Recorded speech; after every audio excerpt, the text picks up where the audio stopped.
En pocos años, el 90% de la demanda mundial vendrá de fuera de Europa, por lo que este Real Economy va a explorar el comercio y los acuerdos establecidos con nuestros socios emergentes más importantes.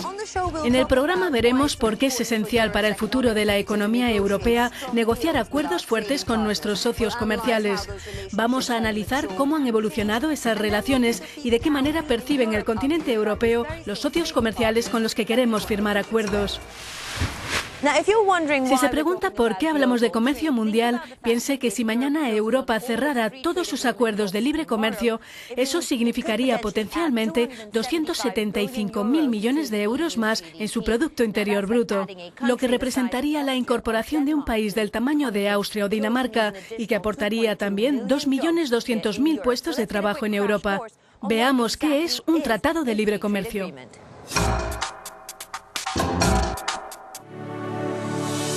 Un acuerdo de libre comercio tiene por objetivo reducir barreras comerciales entre los países. Dichas barreras suelen proteger a las empresas y mercados locales y por lo general tienen la forma de aranceles y cuotas. Por ejemplo, las tarifas aduaneras que aplica Estados Unidos a los camiones y furgonetas comerciales. Las restricciones reglamentarias, los procedimientos aduaneros, los derechos de la propiedad intelectual y las políticas de competencia son otro tipo de obstáculos. El objetivo de un tratado de libre comercio consiste en reducir o eliminar esas barreras, y el resultado es que para los países firmantes es más fácil y económico exportar y acceder a nuevos mercados. Para los consumidores significa más productos donde elegir a precios más reducidos. El inconveniente de estos tratados para una pequeña economía es que implican más concesiones que beneficios a largo plazo, mientras que para una economía mayor no hay tantas concesiones respecto a las barreras comerciales. Los acuerdos de libre comercio son muy importantes en tiempos de crisis, pues la reacción instintiva de los países es el proteccionismo. Las restricciones comerciales aumentaron en 2013, incluso más que en 2012. Pero recordemos que Europa tiene tratos con 50 países de América Central y del Sur, de África y de Asia. Hablemos de China y del comercio transatlántico con Estados Unidos, objeto de acalorados debates. Chiara Reed nos muestra cómo nuestras relaciones comerciales han cambiado con el tiempo. Quizá nunca ha oído hablar del diseño Draw, pero lo más seguro es que lo haya visto. Un montón de cajones empaquetados fue lo que puso en marcha esta empresa holandesa de diseño de interiores en los años 90. Desde entonces, estos objetos se exportan por todo el mundo con un acuerdo comercial para cada uno. De momento exportamos poco hacia Estados Unidos.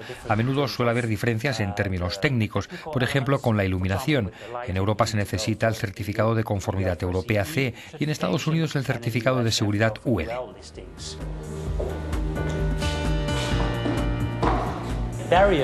Para una pequeña empresa las barreras son difíciles de salvar. Nosotros podemos hacer frente a las legislaciones más estrictas del extranjero, siempre y cuando se unifiquen en todo el mundo.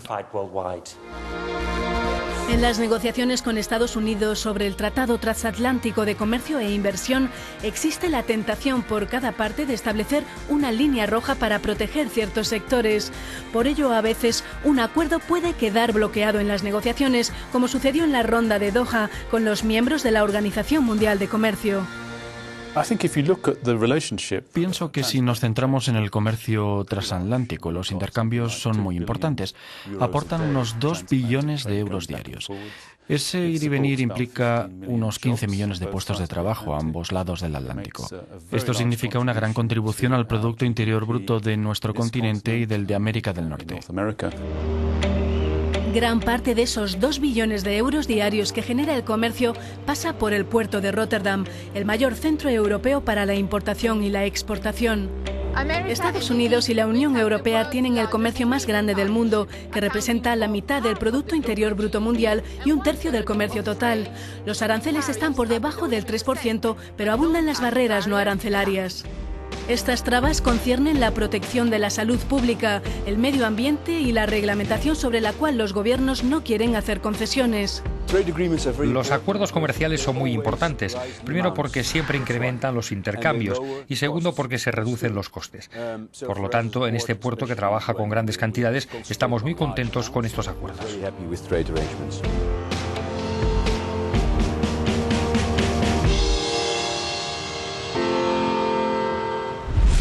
Nos reunimos ahora con Jean-Guy Carrière, secretario general de la Cámara de Comercio Internacional y antiguo colaborador de la Organización Mundial de Comercio.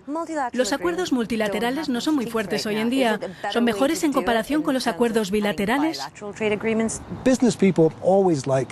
En el mundo de los negocios siempre es preferible un enfoque multilateral a un enfoque bilateral, ya que el inconveniente de las relaciones bilaterales es que existen más de 400 tipos de acuerdos entre bilaterales y regionales, por lo que las reglas cambian en cada mercado. Así que si usted tiene una pequeña o mediana empresa que desea vender sus productos y no tiene un departamento jurídico, a veces esto resulta muy complicado.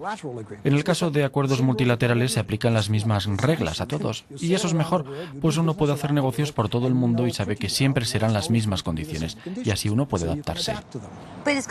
Pero lograr una situación uniforme llevará tiempo. ¿Se puede llegar a un compromiso?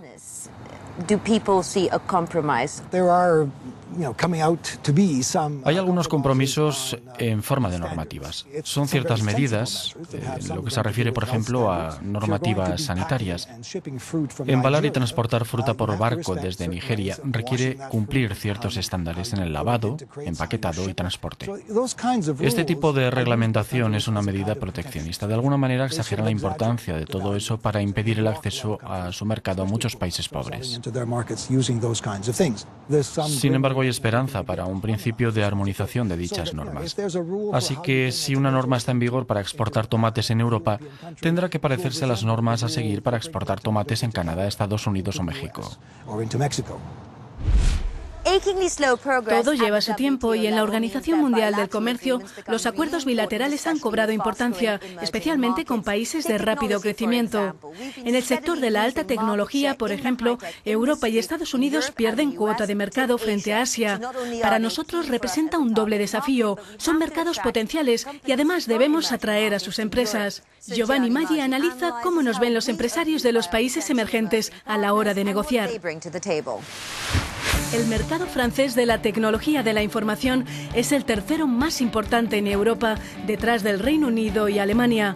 En la Défense, al oeste de París, se han instalado grandes multinacionales de todo el mundo. En los últimos 10 años, las empresas de la India han invertido en Europa el equivalente a 43.000 millones de euros. Las 2/3 partes se destinaron a financiar fusiones y adquisiciones de empresas existentes y el resto a lanzar nuevas actividades. La empresa india Tata Consultancy Services, especializada en servicios informáticos profesionales, adquirió el año pasado la empresa francesa Alti y desde entonces ha contratado a 300 personas. En 12 meses su actividad se ha incrementado un 51% en Europa, área estratégica de gran importancia para el grupo. Es cierto que nuestras relaciones con Europa prosperan, pero un acuerdo de libre comercio podría fomentarlas aún más.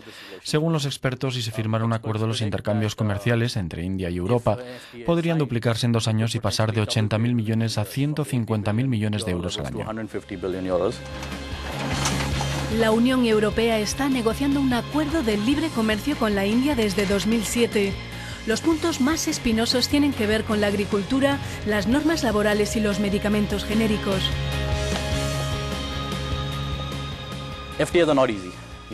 No es fácil obtener un acuerdo de libre comercio y cada socio le dirá que lleva tiempo. En la mayoría de los casos es fácil ponerse de acuerdo sobre un 95% de las cuestiones, pero el último 5% suele ser lento y a menudo puede retrasar el proceso. Los grupos inversores de la India ven oportunidades para el desarrollo en Europa en el campo de las tecnologías de la información y de las industrias farmacéutica y del automóvil. Las empresas indias, como todas las multinacionales, esperan un retorno de la inversión. Saben que invertir en Europa es una operación segura. El modelo económico que la India ha desarrollado durante los últimos 2 años se acerca bastante al modelo sostenible que Europa ha puesto en marcha. Seguimos con Jean-Guy Carrière, secretario general de la Cámara de Comercio Internacional. ¿Cómo encontrar el equilibrio entre ambición y realidad cuando se trata de países de los mercados emergentes? El entusiasmo ante los nuevos acuerdos de libre comercio se debe en parte a los grandes acuerdos regionales. Representan algo bueno y los empresarios los ven como algo positivo. El problema es que dejan de lado a la mayor parte de los países del mundo, privándoles de los beneficios que suponen este tipo de acuerdos. Pero tiene que haber un dinamismo multilateral que desempeñe un papel compensatorio y que asegure, en definitiva, que tanto los países pobres como los más desarrollados se beneficien de la apertura del mercado.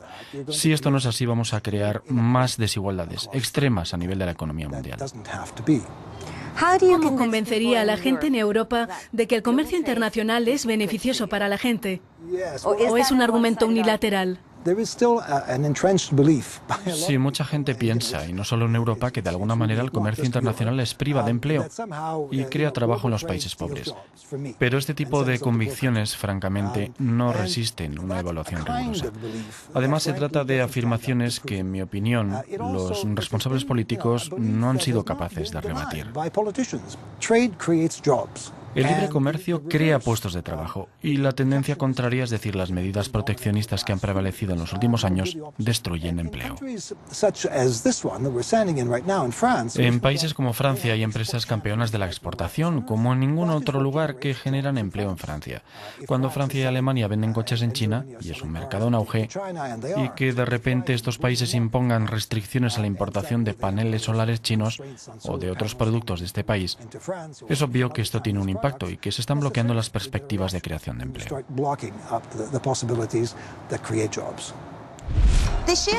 La inmensidad del comercio internacional da vértigo y aún así debería crecer más de un 4% este año, a pesar de un contexto a veces proteccionista. Si se gestiona correctamente puede ser una fuente de creación de empleo y desarrollo para la población. Hasta la próxima y gracias por su atención.